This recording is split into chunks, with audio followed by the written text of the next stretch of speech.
Well, once again, I'd like to make a little posting. I have not done so for a month or so. First of all, I want to thank many of you who have responded with interest to the Mother Earth, to the Gaia figure that I did, and for the interest that many of you have shown in it. That process, of course, is ongoing. If there's anybody else that's interested, feel free to give me a comment. One of the things that, and you'll have to email me, and you'll email me at drphrog@seethingfrog.com. I'll try to put it here and also in the comments, my comments just below. One of the things that you may note is that for whatever reason, YouTube has determined that none of my comments can be posted at all. I don't know whether that's just an error on my part or whether it's some kind of passive-aggressive punishment. I have no idea, but I'm working on it. And again, if somebody has some suggestions about perhaps changing settings or getting onto my channel or whatever and making those changes, I've tried to contact YouTube, but of course that's just a total nightmare. It's a game, and the process of getting through the settings and the rest of that is so convoluted and so irrational as to make it nearly impossible. Frankly, I'm considering doing more on BitChute. I noticed that No More News has moved a lot of stuff onto BitChute, and I am actively considering doing so. I posted some there. It's a clumsy space, and of course it doesn't have live streams, but I'm not doing that anyway. Let me give you another thing that I have considered and I think is a very viable concept. I think it is something which gets those of you who have shared in the comments that I have made, who find value in the discussions that we have had, not just me, but people who have posted and engaged and interacted with me over this last couple years, who have evolved through the process of whatever you want to call it, red pilling or discernment or stepping back, seeing the psyop, however you choose to express it. I have a couple dozen people that are actively engaging me on my email source. That is, again, drphrog@seethingfrog.com. and that are talking to me about a wide range of topics. Not only that, they're posting to me both websites and videos that are of value or interest. Sometimes they send cartoons and comments and silly things as well. What I would almost rather do is do an occasional video on YouTube, because it is a huge time-consuming process. And excuse me, and frankly, a lot of it is not very productive, especially in our current environment. The other thing I thought to do is this. I have these mailing lists, and right now I basically have kind of a generic mailing list. So I'm sending people who might be interested in what I have to say, or in sources that I have found I consider to be really pertinent to the process. I send them to them. I think people get real benefit out of that, and frankly, I've had great interaction with the people that are there, and I know many of you who are viewers might also be interested in doing the same thing, and it will launch you into further research, further reflection, other videos, other sources, other channels, and give you an opportunity to respond. In the meantime, I'm going to look at setting up a blog site, doing the same kind of thing, spreading it out into 4 or 5 areas. So what I've tried to do is to look at the various interest areas that I'm interested in and see if people are interested in engaging in that process, and if so, to provide that interactive energy for a number of different processes. One that I did not have on my list, because I have a little outline, is that I am going to be doing construction over the next year or so. I'm still looking at building a barn dominium. I am still looking at aquaponics. I am still looking at an active greenhouse. I am still looking at working in elements of earth ships that fit the barn dominium aquaponics deal. Why have I looked at mixing them?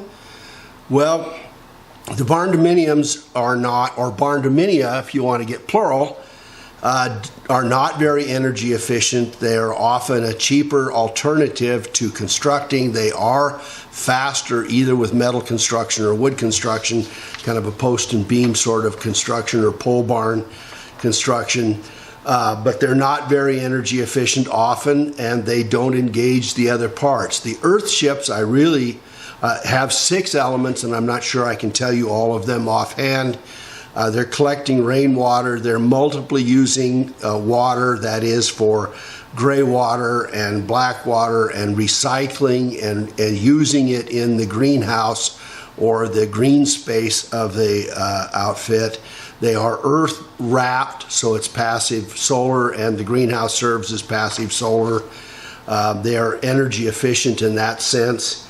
And of course, they look at reusing materials, most notably use tires, and then they playfully use aluminum cans and wine bottles to make it decorative. But I have looked at those and I find them hugely time consuming.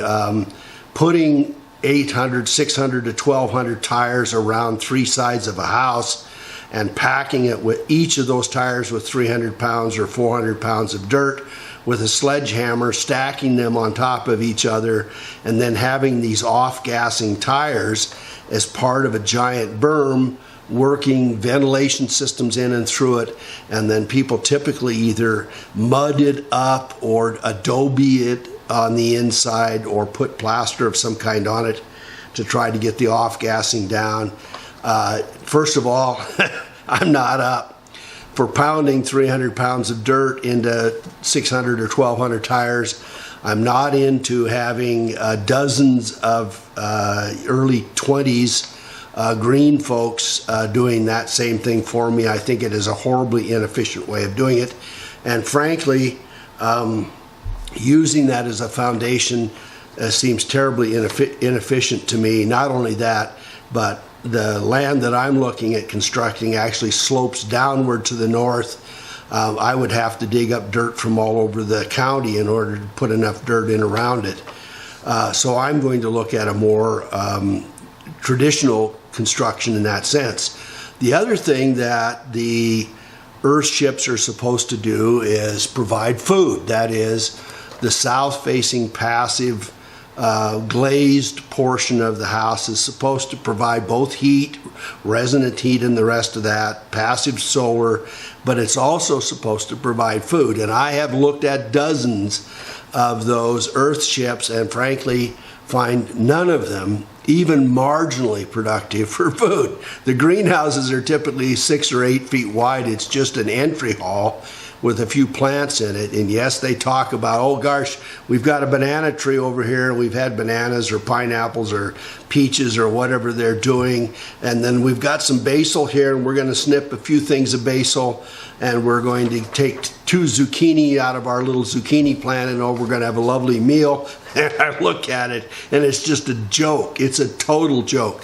So what I am looking at more seriously is putting a real greenhouse in it, putting 20 feet of greenhouse by 60 feet or so, having it actually productive, and then mixing in the third element, which is aquaponics, to give it an actual water recirculating energy and minerals and additives constructive process, and then having either catfish or tilapia or trout or whatever in the pond, which would also be energetic and beautiful and playful and provide warmth and a heat sink, but also provide water for all of the plants and etc.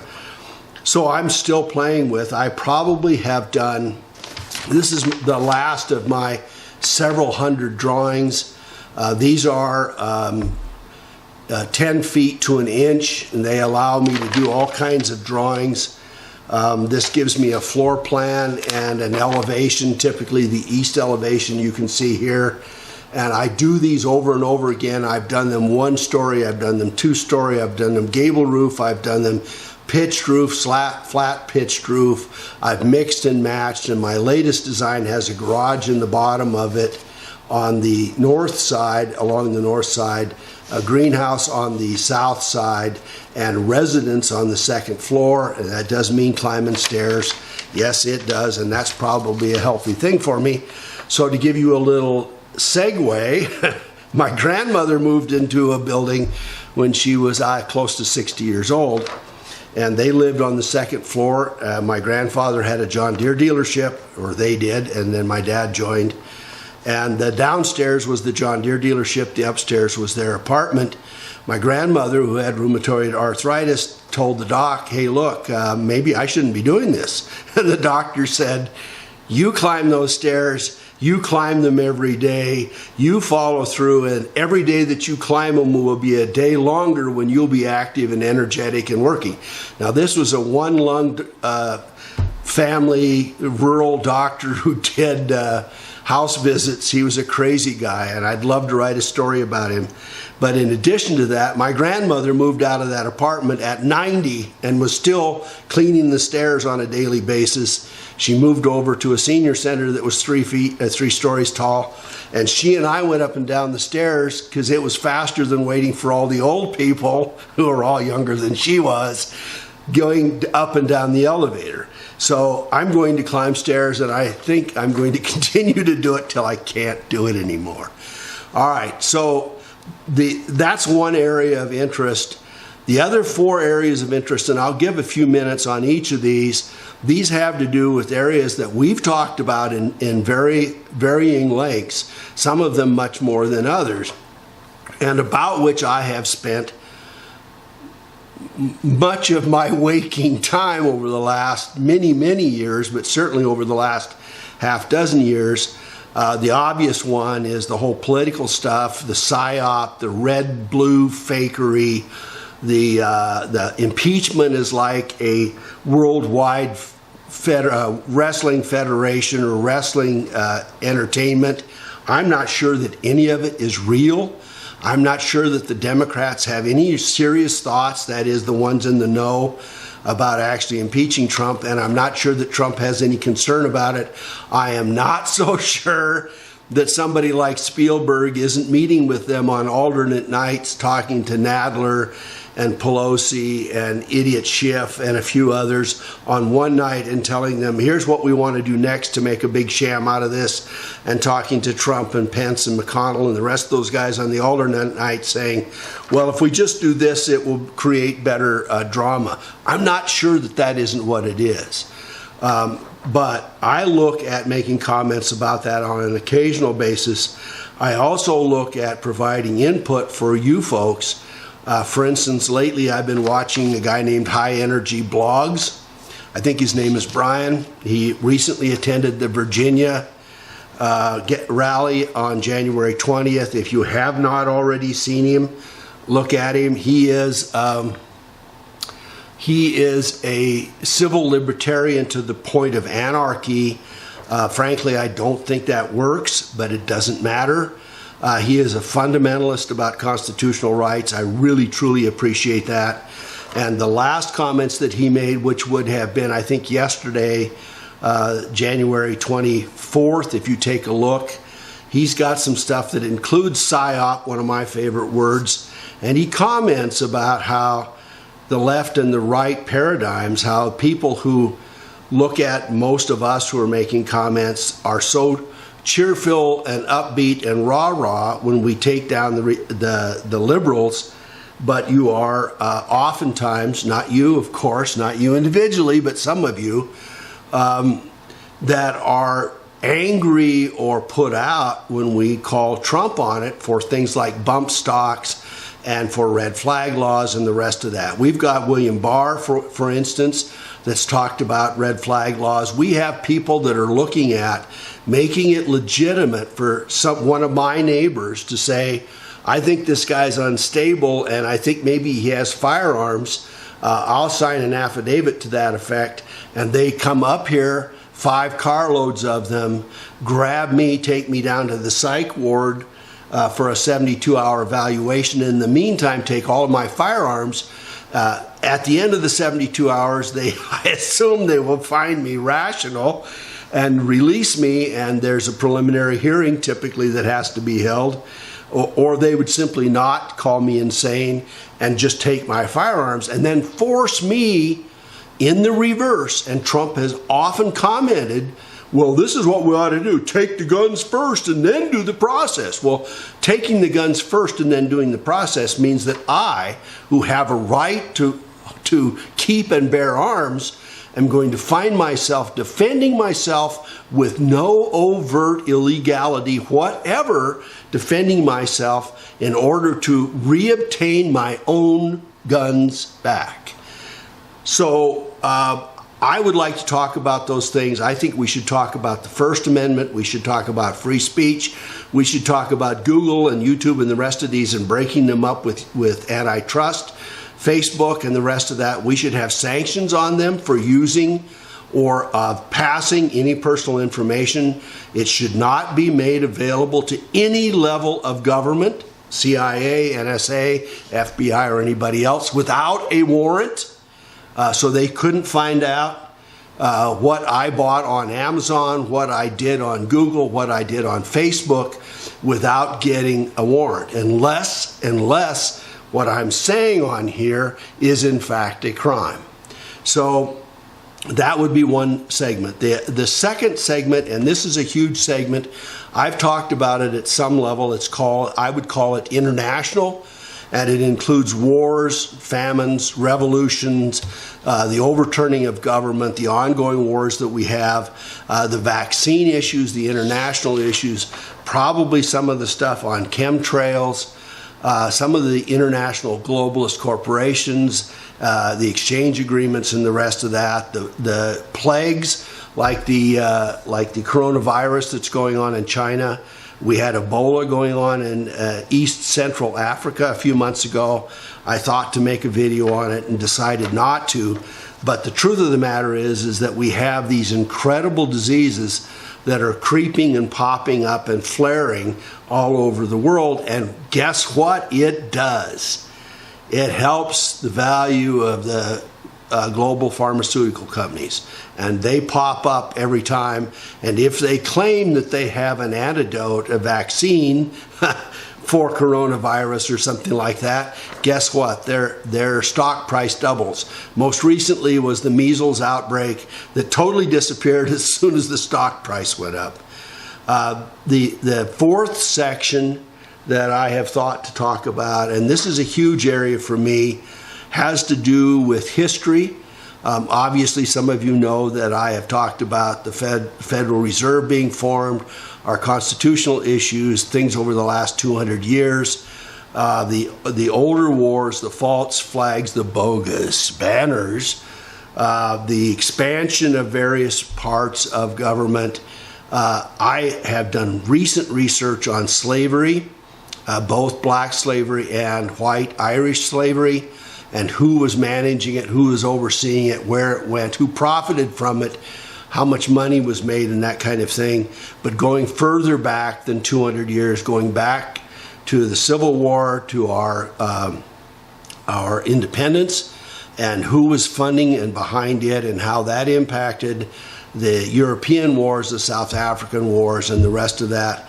And then going back yet another segment, back 2,000 years, and even further than that, I've done a lot of research recently on the deluge, what caused the deluge, how big the deluge was, how international the deluge was, and I've also done some mathematical calculations on how I think it had to happen, and I think I can prove that it was not, for instance, a meteorite or anything like that. But we also have an immediate cold spell that came, and we also have what appears to be a solar flare. I don't think the solar flare and the freezing, which could be linked, are linked to the deluge, which some people do. I don't think there's any necessary link between those, but I will share with you the half dozen books that I've read that are the most definitive, interesting, multivariate, geologically based research studies into those areas, and be happy to share with that with you. Probably do a couple videos on it, but also provide for exchanges where we could exchange. I can give you input, show you the megalithic stuff, show you the pre-Diluvian examples of what existed, including the Sphinx that's probably 30,000 years old, a Bulgarian pyramid which may be 30 or 40,000 years old, the oblong heads that Brian Forster has found. Look at the Brian Forster channel, that go back thousands of years and include migrations from the Mediterranean area of elongated heads that clearly have distinctive differences from us humans, the giants, the rest of the stuff. Some of you think I may be crazy, but I will tell you it is all substantially based. That also considers the possibility of looking at pre-Diluvian megalithic stuff and the universe formation, the energetics of it, and both the religious and spiritual input about how those came about, or at least what our ancestors tell us to have been true. And finally, the area that I'm most interested in, frankly, that has to do with the spiritual journey. And part of the reason that I have not continued to do a lot of the political stuff that I have shared with you in the past, recognizing that the politics is probably, unless there are millions of us that respond, and I will talk about it if you want me to, it's not going to flip, it's not going to reverse, leaving us with, well, all right, do I just capitulate? Do I have a shootout down in the street? Do I wait till they come after me with a striker, a weapon, and do the OK Corral? What do I do? Do I end up at the FEMA camp with a cup in hand looking for food? And I think there's a higher plane for all of this. And I think once we recognize that we are spiritual beings having a human experience, then the human experience that we're having is coincidental to the spiritual experience that we're actually supposed to be having, and as a growing spiritual entity. And the question then is, what do I gain when I get ready to leave, whether I leave from old age, whether I leave on the operating table, whether somebody blasts me off or cleans me out at the FEMA camp? In any of those circumstances, what do I take as a spirit away from this human existence? Why did I choose, and I believe I chose, why did I choose to be here this lifetime? What did I choose to learn this lifetime? What are the options for me to learn more while I have life and breath and the gift of life here? And what is the ultimate truth, and how does that fit into the spiritual experiences, the spiritual lessons, the ongoing wisdom that Jesus and Buddha and others gave us, that we have every access to in this time? The greatest gift of being here in this timetable is, as I see it, if I looked at trying to learn in the 1700s or the 1600s, if I go to Isaac Newton and say, all right, how do I learn what I need to know? There are a few handsful of books, perhaps thousands, but that's it, that would have been available to piece this all together. Today, I have millions of books to which I have access. I have brilliant people all over the world, not just in the Western, but all over the world that share their wisdom with me on a whole variety of circumstances. I can order books on the most esoteric, oddball, off the wall kinds of things that may bring insight. I mean, currently I'm reading some of the spiritual input on Carl Jung, C.G. Jung. Would I have had that 200 years ago or 300 years ago? No, I wouldn't have. Would I have that out on the frontier? No, I couldn't have even ordered the book, much less had it. And even libraries like Thomas Jefferson's, where he spent thousands of dollars in the 1700s restoring his library, I think of 6,000, he had Greek classics and Latin classics and German and French. I think he spoke at least 4 or 5 languages. And he had direct access to a lot of the stuff, but he had nothing approaching the access we have now. And so what I say to you is that the gift, part of the gift of being here, is that we have the right to piece all of these together and to attempt to come to wisdom, to gnosis, to knowledge, to an understanding beyond it. Not simply faith, not simply belief, not simply scientific proof, not some kind of estimate of atomic, nuclear proofs, but truth. The intuitive basis of wisdom that transcends culture for thousands of years. So what I would like to offer to you is this. Again, Dr. Frog at seethingfrog.com. You can say to me, I'm interested in building and construction. You're on that list. I'm interested in the ongoing discussions of politics, as we have done for the last couple of years. Number 2, I'm interested in international aspects of this to the extent that they don't necessarily fit into our politics. Number 3, a lot of people probably choose both of those. I'm interested in ancient history. Number 4, having to do with everything across the board. What we're finding, the ice layers of the Antarctic, the megalithic structures all over the world, the transportational issues, the Atlantean presences, the ancient maps, what the ancient cultures thought and knew going clear back into the caves. I've got a dozen books or more on cave art, for instance.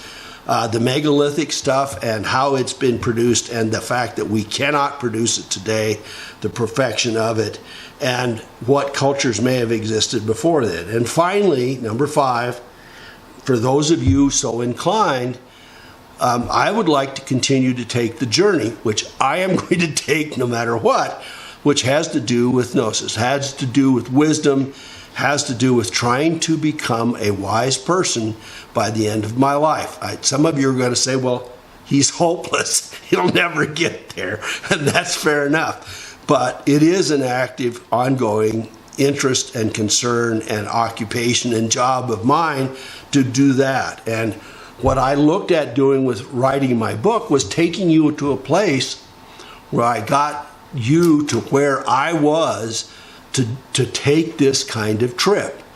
The problem with it is twofold. The reason I haven't done it, number 1 is the book takes a huge amount of time, and number 2, it was going to take 20 chapters to get you to where I began to say, well, I'm starting to get it. I'm not a victim here. This is a gift. This is a wonderful opportunity for me. And the fact that I don't have a normal life has not been a penalty at all. It's been difficult, but it's not been a penalty. And so what I would like to do is pick up there, and perhaps I will give you pieces of this journey I've had, the children and the rest of that, this uncommon journey that I've had to take in order to get where I am, and why I think it's meaningful to my life journey as a result. So those are the 5 areas: construction, local politics, American politics, international matters, going back across all of those areas, historical issues having to do with both recent and ancient history, and finally spiritual matters, which is not necessarily the little finger. But any of you who are interested in one or more of those, if you let me know, I'll put you on a mailing list, and I will make you actively part of the interactive process, both for your input, that is to wake me up and give me notice of things going on, but also to share and interact with others, and to take the journey with me as I go along. Now, I'm going to look at putting up a blog that will have all of those areas in it, and that will perhaps give us an opportunity to do an interactive sharing on a multiplistic way, which will engage many people at the same time, but I'm not there yet. And obviously, if only 13 people sign up for this, I'm not doing the blog, okay? If 200 of you do, or 300 of you do, or 500 of you do, then we'll launch it and get rolling, because it costs thousands of dollars and it takes time to get it going. And so far, at least, I've done all of that on my own, because I didn't want anyone to think I was here for the money. That was the big deal. All right, so, and again, if anybody's interested in my Earth Mother, please feel free to let me know, again, at drphrog at seethingfrog.com, and we'll go from there. And thank you so much. I'm delighted to be able to share with you, and look forward to the next part of our journey. Thanks. Thanks for watching.